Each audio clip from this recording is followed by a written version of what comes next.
4 to a tray. There is a large supply of pots here. Compost in the sacks over there, and be careful of the venomous tentacula. It's teething. She gave a sharp slap to a spiky, dark red plant as she spoke, making it draw in the long feelers that had been inching sneakily over her shoulder. Harry, Ron, and Hermione were joined at their tray by a curly-haired Hufflepuff boy Harry knew by sight, but had never spoken to. Justin Finch Fletchy, he said brightly, shaking Harry's hand. Know who you are, of course, the famous Harry Potter, and you're Hermione Granger, always top in everything. Hermione beamed as she had her hand shaken, too. And Ron Weasley, wasn't that your flying car? Ron didn't smile. The howler was obviously still on his mind. That Lockhart's something, isn't he? Said Justin happily as they began filling their plant pots with dragon dung compost. Awfully brave chap. Have you read his books? I'd have died of fear if I'd been cornered in a telephone box by a werewolf, but he stayed cool and zep. Just fantastic. My name was down for Eton, you know. I can't tell you how glad I came here instead.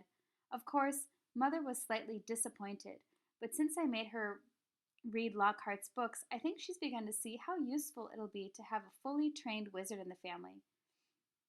After that, they didn't have much chance to talk. Their earmuffs were back on, and they needed to concentrate on the mandrakes. Professor Sprout had made it look extremely easy, but it wasn't.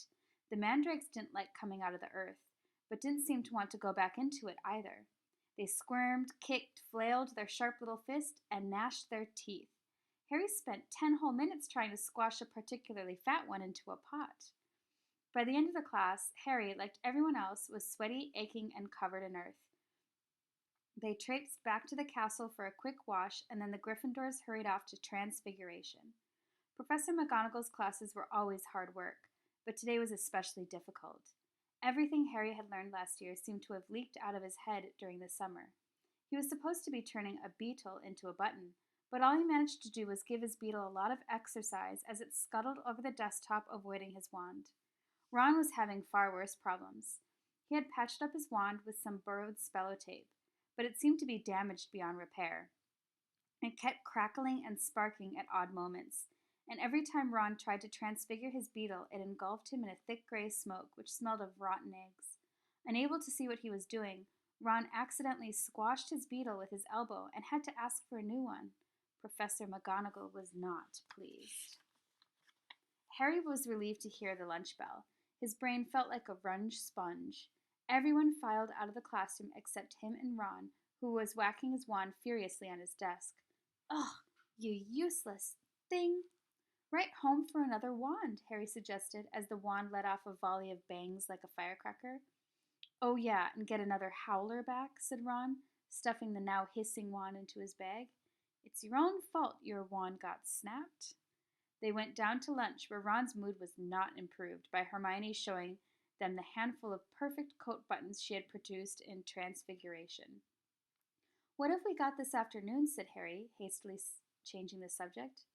Defense against the dark arts, said Hermione at once. Why? Demanded Ron, seizing her timetable.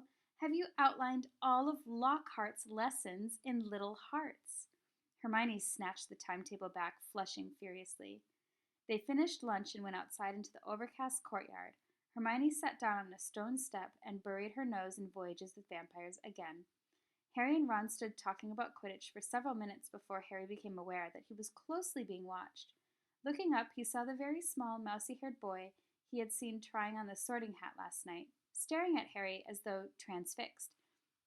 He was clutching what looked like an ordinary Muggle camera, and the moment Harry looked at him, he went bright red. All right, Harry, I'm Colin Creevey, he said, breathing, taking a tentative step forward. I'm in Gryffindor, too. Do you think, would it be all right if, can I have your picture, he said, raising the camera, hopefully. A picture?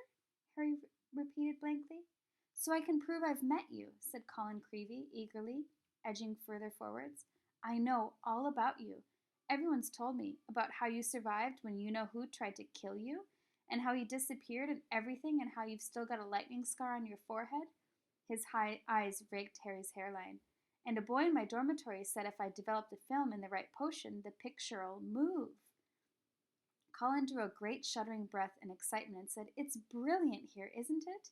I never knew all the odd stuff I could do with magic till I got the letter from Hogwarts. My dad's a milkman. He couldn't believe it either. So I'm taking loads of pictures to send home to him. And it'd be really good if I had one of you." And he looked at Harry. "Maybe your friend could take it, and I could stand next to you, and then you could sign it?" "Signed photos? You're giving out signed photos, Potter?" Loud and scathing, Draco Malfoy's voice echoed around the courtyard. He had stopped right behind Colin, flanked as he always was at Hogwarts by his large and thuggish cronies, Crabbe and Goyle. "Everyone queue up," Malfoy roared to the crowd. "Harry Potter's giving out signed photos." "No, I'm not," said Harry angrily, his fist clenching. "Be quiet, Malfoy." "You're just jealous," piped up Colin, whose entire body was about as thick as Crabbe's neck. "Jealous?" said Malfoy, who didn't need to shout anymore. Half the courtyard was listening in. "Of what? I don't want a foul scar right across my head, thanks.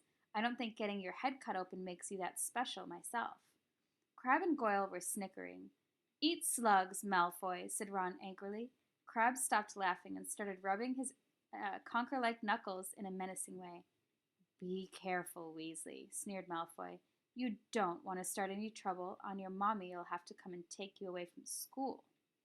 He put on a shrill, piercing voice. "If you put another toe out of line." A knot of Slytherin fifth years nearby laughed loudly at this. "Weasley would like a signed photo, Potter," smirked Malfoy. "It'd be worth more than his family's whole house." Ron ripped out his spellotaped wand, but Hermione shut Voyages with Vampires with a snap and whispered, "Look out!" "What's all this? What's all this?" Gilderoy Lockhart was striding towards them, his turquoise robe swirling behind him. "Who's giving out signed photos?" Harry started to speak, but he was cut short as Lockhart flung an arm around his shoulders and thundered jovially, "Shouldn't have asked. We meet Harry again." Pinned to Lockhart's side and burning with humiliation, Harry saw Malfoy slide, smirking, back into the crowd.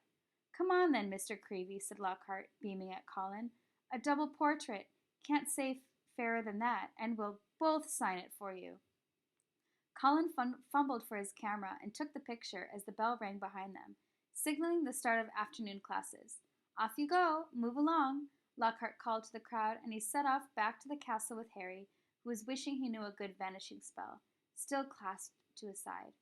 "A word to the Roys, Harry," said Lockhart paternally as they entered the building through the side door. "I covered up for you back there with young Creevey. If he was photographing me too, your schoolfellows won't think you're setting yourself up so much." Deaf to Harry's stammers, Lockhart swept him up down a corridor lined with staring students and up a staircase. "Let me just say that handing out signed pictures at this stage of your career isn't sensible. Looks a tag big-headed. Harry, to be frank, there may come a time when, like me, you'll need to keep a steady hand wherever you go, but," he gave a small laugh, "I don't think you're quite there yet." They had reached Lockhart's classroom, and he let Harry go at last. Harry yanked his robe straight and headed for a seat at the very back of the class, where he busied himself with piling all 7 of Lockhart's books in front of him, so that he could avoid looking at the real thing. The rest of the class came clattering in, and Ron and Hermione sat down on either side of Harry. "You could have fried an egg on your face," said Ron. "You better hope Creevey doesn't meet Ginny. They'll be starting a Harry Potter fan club." "Be quiet," snapped Harry. The last thing he needed was for Lockhart to hear the phrase, Harry Potter fan club. When the whole class was seated, Lockhart cleared his throat loudly, and silence fell. He reached forward, picked up Neville Longbottom's copy of Travels with Trolls, and held it up to show his own, winking portrait on the front. "Me," he said, pointing at it and winking as well. "Gilderoy Lockhart, Order of Merlin, 3rd class, honorary member of the Dark Forest Defense League, and 5 times winner of Witch Weekly's Most Charming Smile Award. But I don't talk about that. I didn't get rid of Ban and Banshee by smiling at her." He waited for them to laugh, and a few people smiled weakly. "I see you've all bought a complete set of my books. Well done. I thought we'd start today with a little quiz. Nothing to worry about, just to check how well you've read them, how much you've taken in." When he handed out the test papers, he returned to the front of the class and said, "You have 30 minutes. Start now." Harry looked at his paper and read, Number 1. What is Gilderoy Lockhart's favorite color? Number 2. What is Gilderoy Lockhart's secret ambition? 3. What, in your opinion, is Gilderoy Lockhart's greatest achievement to date? On and on it went, over 3 sides of paper, right down to number 54. When is Gilderoy Lockhart's birthday, and what would his ideal gift be? Half an hour later, Lockhart collected the papers and rifled through them in the front of the class. Tsk. Hardly any of you remembered that my favorite color is lilac. I say so in Year with the Yeti. And a few of you need to read Wandering with Werewolves more carefully. I clearly state in Chapter 12 that my ideal birthday gift would be harmony between all magic and non-magic people. Though I wouldn't say no to a large bottle of Ogden's Old Fire whiskey. He gave them another wink. Ron was now staring at Lockhart with an expression of disbelief on his face. Seamus Finnegan and Dean Thomas, who were sitting in front, were shaking with silent laughter. Hermione, on the other hand, was listening to Lockhart with attention and gave a start when he mentioned her name. But Miss Hermione Granger knew my secret ambition is to rid the world of evil and market my own range of hair care potions. Good girl. In fact, he flipped her paper over. Full marks. Where is Hermione Granger? Hermione raised a trembling hand. Excellent, beamed Lockhart. Quite excellent. Take 10 points for Gryffindor, and so to business. And he bent down behind his desk and lifted a large, covered cage onto it. We'll stop there. We'll read that one tomorrow. All right, guys, have a wonderful Friday, and I will see you all on Monday. Bye.